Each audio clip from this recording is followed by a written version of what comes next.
ये पुरुष नहीं कर सकता। महिला बाहर कमाने चली जाए, यही काम पुरुष को करना पड़े, वो नहीं कर सकता, उस लायक ही नहीं है, उसमें वो सामर्थ्य नहीं है। आपके नीचे बहुत कमेंट आएंगे कि मैंने पुरुषों का गलत कहा वो है, काम और वो होगा सत्य है। स्वामी जी, वो काम होगा ही नहीं, नहीं होगा। वो हो ही नहीं वो पाएगा। टॉलरेट, वो टॉलरेशन, वो पेशेंस, वो सहनशीलता, वो क्षमता, बच्चे को पालते समय रात में 20 बार उठ करके डायपर बदलने का वो पेशेंस, और सालों साल, और साल दर साल लगातार, एक बड़ा हुआ दूसरा, फिर दूसरा बड़ा हुआ तीसरा, फिर पहले 4-4 6-6 बच्चे होते थे। आजकल न जाने लोगों को क्या सवार हुआ, एक चाहिए, दो चाहिए। अरे क्यों एक दो चाहिए? कम से कम 2 4 5 करने चाहिए।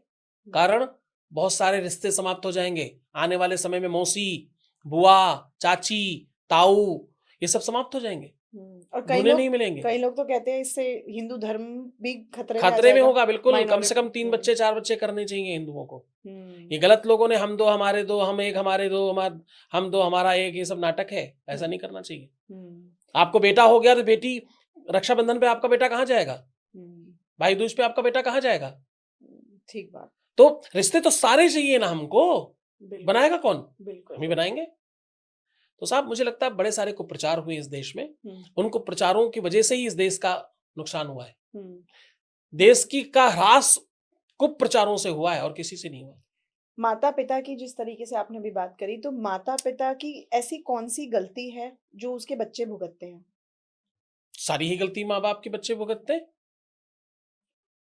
बाढ़े पुत्र पिता के धर्मा, खेती उपजे अपने कर्मा। जो भी धर्म कर्म है आपके ही बच्चों के ऊपर प्रभावित करते हैं। आपके द्वारा किया हुआ कर्म, आपके द्वारा किया हुआ व्यवहार, आपके द्वारा किया हुआ लड़ाई झगड़ा, आपके द्वारा किया हुआ दान, आपके द्वारा किया हुआ सत्कर्म, आपके किया हुआ दुष्कर्म, आपके द्वारा किया हुआ समाज में अच्छे काम, सब आप बच्चों को भुगतना पड़ता है। अच्छा किया तो लोग पीछे अच्छा अच्छा बोलते हैं, बुरा किया तो लोग बुरा बुरा बोलते हैं आकर के। देखिए, माँ बाप को अपने बच्चों के लिए बहुत बार अपने को सही रास्ते पे ले जाना पड़ता है। मैं कितने माँ बाप को जानता हूं जिन्होंने अपने बच्चों के लिए टीवी हटा दी घर से, खुद भी नहीं देखा। कलर मोबाइल नहीं रखा अपने पास में, एंड्रॉइड मोबाइल हटा दिया अपने हाथ से। बहुत बड़ा त्याग है। यस, आप त्याग करोगे तभी तो बच्चे त्याग करेंगे। आप चाहते हो कि हम बबूल का पेड़ लगाएं और उसमें से आम निकले, ये कैसे होगा? आप बैठकर मोबाइल में गेम खेल रही हैं, आप मोबाइल में बैठ करके रील देख रही हैं, आप मोबाइल में बैठ करके उल्टी सीधी चीजें काम कर रही हैं, आप मोबाइल में लोगों से बतिया रही हैं अगड़म बगड़म जाने क्या क्या, और आप चाहते हैं बच्चे कुछ भी ना करें, बच्चे हमारे हमारे घर में राम और कृष्ण पैदा हो जाए। कैसे जो होगा? देखेंगे वो सीखेंगे। कैसे होगा? जो जो देखेंगे, जो सुनेंगे, जो बोलेंगे, वही करेंगे। तो इसलिए माहौल आप ही बनाते हो, सिस्टम। अब बच्चा कहना नहीं मान रहा, आपने मोबाइल पकड़ा दिया, जाओ उधर बैठ के देखो, जाओ रील देखो। क्यों? क्योंकि आपको स्वतंत्रता चाहिए ना। तो आपकी आजादी ने, आपकी स्वतंत्रता ने, आपके अपने निजता ने सब बर्बाद कर दिया है। त्याग करना पड़ता है कुछ निर्माण करने के लिए, बहुत कुछ छोड़ना पड़ता है कुछ बड़ा करने के लिए। तो वो आप ही निर्धारित करोगे, दूसरा कौन करेगा?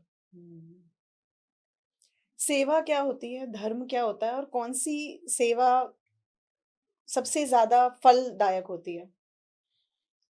देखिए, सेवा और धर्म में अंतर समझो आप। धर्म दान, पुण्य, सत्कर्मों से बना है।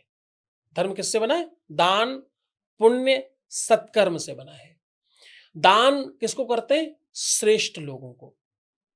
दान कभी भी नीचे के व्यक्ति को दी हुई वस्तु को नहीं कहते, उसको दया बोलते हैं, उसको सेवा बोलते हैं। दान सदैव श्रेष्ठ लोगों को दिया हुआ बोलते हैं। दान उसको दिया जाता है जिसको, जो आवश्यकतावान नहीं है। आप दान दे रहे हो क्योंकि वो श्रेष्ठ है और आपके जीवन की कोई आपदा वो काट सकने में सामर्थ्यवान है। वो जब करेगा, वो साधना करेगा, वो तपस्या करेगा, उससे आपका पुण्य बढ़ेगा। दान श्रेष्ठ लोगों को देना,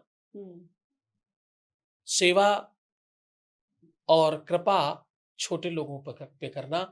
सेवा आपको खुश करती है, दान आपके पितरों को, आपकी गति को, आपकी मति को, आपकी अंतःकरण को, आपकी निजता को प्रभावित करता है, आपके भाग्य को प्रसन्न करता है। तो दान, धर्म, कृपा, करुणा, इनमें भेद करना होगा। आप जब सेवा कर रहे हैं तो अपने से छोटे, अपने से सामान्य और जरूरतमंदों के लिए करते हैं। आप दान करते हैं, धर्म करते हैं, सत्कर्म करते हैं, ये श्रेष्ठता में होना चाहिए। तो इन दोनों में जब डिफरेंशिएट समझेंगे तो आप शायद सेवा और धर्म को समझ पाएंगे।